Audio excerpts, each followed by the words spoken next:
Mourinho Arda Güler'i antrenmanda izledi ve neye karar verdi? Arda Güler'in Real Madrid'de ilk 11 savaşı vereceği oyuncu hangisi? Mbappe yine rekor kırdı. Jose Mourinho hangi oyuncuları Real Madrid'e istiyor? Arda Güler antrenmanda şov yaptı. Vinicius Junior yüzünden ameliyat oldu.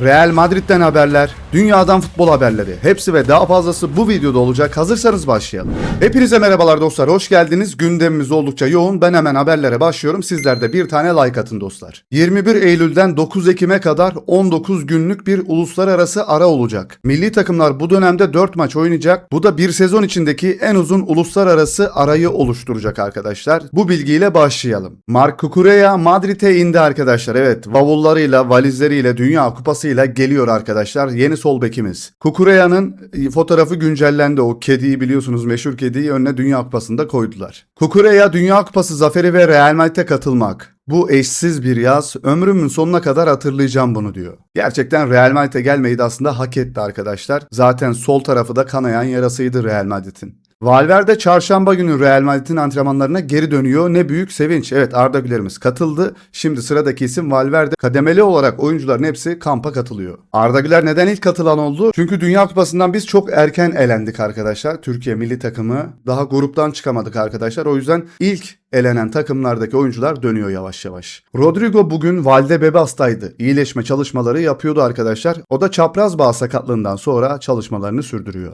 Mbappe 2026 yılında Şampiyonlar Ligi'nde gol kralı oldu. La Liga'da gol kralı oldu. Dünya Kupası'nda gol kralı oldu. Ama 0 kupalı bir sezon. Bazen her şey gol atmak olmuyor arkadaşlar. Yani 5-0 yenmek yerine 2-1 yeneceksiniz ama takım arkadaşlarınızı da motive edeceksiniz. Onların oyun oynamasını engellemeyeceksiniz. Huzursuzluk yaratmayacaksınız. İşte kanıtı da burada.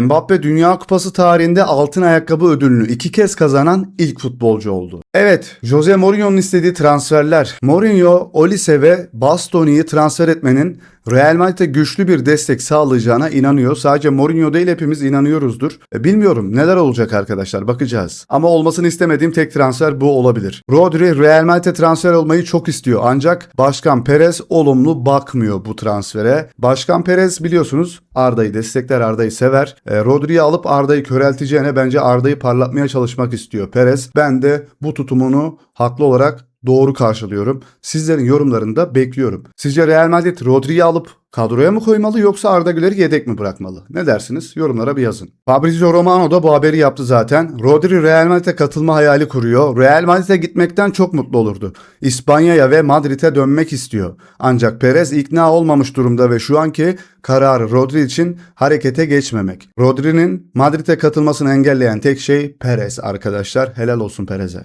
He is back. Evet arkadaşlar, o döndü. Sağlık kontrollerinden geçti. İdman'da şovunu da yaptı arkadaşlar. Şöyle bir sürü video var. İnanılmaz videolar geliyor. Mourinho ile ilgili de güzel gelişmeler var arkadaşlar. Birazdan bahsedeceğim onu da. Arda Güler gracias muy feliz diyor. Thank you very happy. Yani ben çok mutluyum. Selamlar, merhabalar. Çok mutluyum diyor arkadaşlar. O mutluysa biz de mutluyuz. Arda Güler Madridistalar geri döndüm diyor ve inanılmaz bir antrenman klibi. Arda'nın da şık hareketleri. Şurada şu çalımı göstermeyi o kadar isterdim ki. Yani şurada iki kişinin arasından bir sıyrılıyor ve arkası dönük arkadaşlar. Bu videoları izlemenizi tavsiye ediyorum dostlar. Ve Mourinho da buna gözüyle şahit oluyor. Çünkü Fenerbahçe'deyken de onu kiralık olarak almak istemişti. Arda Güler'in bugün antrenmanlara geri dönüşüydü arkadaşlar. Şöyle Huijsen, Arda ve Gonzalo birlikte Valdebebas'a giriş yapıyorlar. İşe dönüşün ilk günü Arda Güler sağlık muayenesi sırasında arkadaşlar burada bütün testleri geçti ve idmana da katıldı Arda'mız.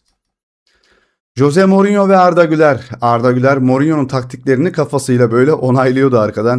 Aynen falan diyordu. Güzel görüntüler vardı. Mourinho bence etkilenmiş durumda. Yine Arda Güler'imiz idmandan koşturuyor bizim çocuk bir yerlere. Burada da Mourinho Arda'yı kesiyor arkadaşlar. Oradan Arda'yı izliyor. Ondaki yeteneği fark ediyor bence yavaş yavaş. Sezon 1. İlk sezonu arkadaşlar Arda ve 4. sezonunda Arda burada. Çok hafif büyümüş ya. Yani çok hafif büyümüş. Evet, Türk Cevheri arkadaşlar antrenmanda. Neye gülüyorsun acaba? Sen pitarç mı? Bu pitarç mı ya? Neye gülüyorsun kardeşim? Ha, güzel hareketler gördü ya, keyiflendi. Arda'nın saçları da mükemmel olmuş, sakın kesme şu saçını, değiştirmede. Arda'mız gülümseyip iyiyiz işaretinde veriyor. İlk antrenman tamamlandı arkadaşlar. Arda Güler'in antrenmandan görüntüleri var burada. Kardeşim o eli çeker misin oradan? Evet, gelelim önemli haberlere arkadaşlar. Tabii ki de madalyonun bir de diğer yüzü var. Acil. Arda Güler, Jose Mourinho yönetiminde Real Madrid'de ilk 11 için kritik bir mücadele ile karşı karşıya. Geçen sezon Mbappe ile güçlü kimyası, 14 asistinin 8'inin Fransız yıldıza gitmesiyle ona avantaj sağlıyor. Ancak Bernardo Silva'nın gelişi bu rol için rekabeti arttırdı. AS gazetesi bu haberi yaptı. Ve Mourinho da bunu fark etmiş. Ya bunu ne zaman fark edecektin ki? Arda Güler burada yine taraftarlara imza vermişti. Antalya'dan ayrıldı. İspanya'da biliyorsunuz artık. Son dakika. Arda Güler, Jose Mourinho'nun en çok ilgi gösterdiği oyunculardan birisi. Mükemmel bir şey. Daha önce Fenerbahçe'de kiralık olarak transfer etmeye çalışmıştı Arda'yı ama olmadıydı. Şimdi Real Madrid'de teknik direktör onun için planlar yapıyor. AS gazetesi bu haberi de yapıyor arkadaşlar. Çok güzel gelişmeler oluyor. Son dakika Jose Mourinho, Mbappe ve Arda Güler arasındaki uyumu fark etti. Arda geçen sezon Mbappe'ye 8 asist yapmıştı arkadaşlar. Belki de 20 asist yaptı ama o 8 tanesini atabilmişti. Bakalım bu sezon neler olacak? Gerçekten merakla bekliyorum. Arda Güler'e de hayırlı bir sezon diliyorum. Umarım güzel şeyler başarır. Onu takip etmeye devam ediyoruz. Evet, benim için en kötü haber arkadaşlar. Çok seviyordum. Yani niye böyle bir şey yaptın? Niye böyle bir şey oluyor bilmiyorum. Vinicius Junior dün Brezilya'da çene uyumu ameliyatı geçirdi. Bu kim abi? Sağdaki adam kim ya? Ben soldaki kelebek yüzlümü istiyorum ya. Ya ben bu kelebek suratlıyı çok seviyordum. Şarkıcı Aşır'a dönmüş. Aşır'ı biliyorsunuz. Böyle bir şey olamaz ya. Al aynısı olmuş. Ah. Aşır. Olmamalı ya. Çok kötü. Vinicius Junior'un yeni görünüşü. Vinicius Junior klinikteyken arkadaşlar. Evet. Ya değişmeyen tek bir şey var. Ömer'in yüzünü değiştirdiler. Ama o parmak arası terlik her yerde var arkadaşlar. Beğenmedim. Ben o kelebek suratlıyla çok mutluydum. Evet, Brezilya'da yeni yüzüyle. Olmaz. Çok kötü bir haber. Neyse geçelim Juventus'a. Kenan Yıldız kampa katıldı arkadaşlar. Zeki Çelik'le de tokalaştı. Orada Kenan'ı da çok güzel karşıladılar. Ve Juventus'un resmi hesabı da tekrar hoş geldin Kenan. Ev emojisi var ve siyah beyaz kalp var. Evine hoş geldin diyorlar. Buradaki fotoğrafı da arkadaşlar gerçekten Johnny Bravo'ya benzetmişler. Bir çizgi film karakteri olan kral ülkesine geri döndü.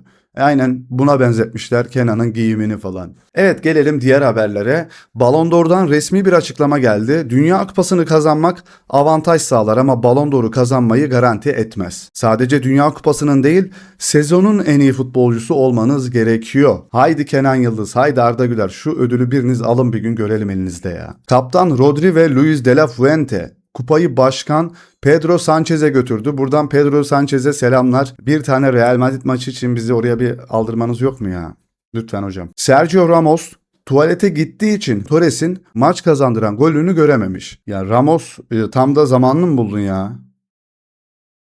Avrupa Şampiyonası'nı kazandıran Torres, Dünya Kupası'nı kazandıran Torres. Görünüşler farklı, yıllar değişti, gol atan isim aynı arkadaşlar. Torres denk gelmesi güzel olmuş. Luis de la Fuente, Rodri bir Ballon d'Or daha kazanabilir. Hadi kardeşim başka kapıya, başka kapıya lütfen hadi bakalım. Fabian Ruiz aynı sezonda Dünya Kupası'nı ve Şampiyonlar Ligi'ni kazandı. Buna verin o zaman Ballon d'Or'u. Ya Rodri bile aldıysa bu da alır. FIFA 2026 Dünya Kupası'ndan 13 milyar dolardan fazla gelir elde edecek. Hocam biz boşa yaşıyoruz gibi ya. Ne diyorsunuz? Drake Dünya Kupası finalini Arjantin kazanır tahmininin ardından bir şey kaybetmiş arkadaşlar. İyi olmuş, güzel olmuş. Ben bunu söyleyemem ya. İspanyol teknik adamlar bu yıla damga vuruyor. Dünya Kupası Luis de la Fuente, Şampiyonlar Ligi Luis Enrique, Premier Lig Mikel Arteta, UEFA Avrupa Ligi Unai Emery. İspanyollar bizim ülkemizin yarısı kadar arkadaşlar bir nüfusa sahip ama çok başarılılar. Aynı iklimlerde yaşıyoruz gibi aslında. Aynı tip insanlarız ama neden bizde bir başarı yok delireceğim. Tabii onların hayat şartı belki daha güzel olabilir, insanlar mutlu olabilir, kendi hobilerine yöneliyor olabilirler ve bunları meslek haline getiriyor olabilirler. O yüzden başarılı oluyor olabilirler. Bilmiyorum, böyle yorumladım anlık olarak. Sizce neden böyle? Neden böyle oluyor? Bir tane forvetimiz bile yok. Kaç milyonluk ülkeyiz ya? Aynı enerji. Evet, o kıvırcık saçlı adamlar, Spider-Man'ler yan yana Dünya Kupası'nı kazandıktan sonra diğer oyuncular da poz vermiş orada. Yamal zaten kavgayı organize ediyor. Paredes ve Gavi. Hadi bakalım arkadaşlar, bu bir tartışma olmuş aralarında sanırım. Paredes Gavi'ye tokat atmış maçtan sonra. Rafael Leao, kızlar Dünya Kupası bitti, artık futboldan anlıyormuş gibi davranmayı bırakabilirsiniz. Eyvah eyvah. Kızlar ne diyor bu? Bu arada katılmıyorum. Bizi izleyen hanımefendiler gerçekten futboldan anlayan hanımefendiler. Bazen böyle hastalık derecesinde futboldan anlayan kadın arkadaşlarımızı görüyoruz aramızda. Onlar da hep yanımızda olsun tabii ki de.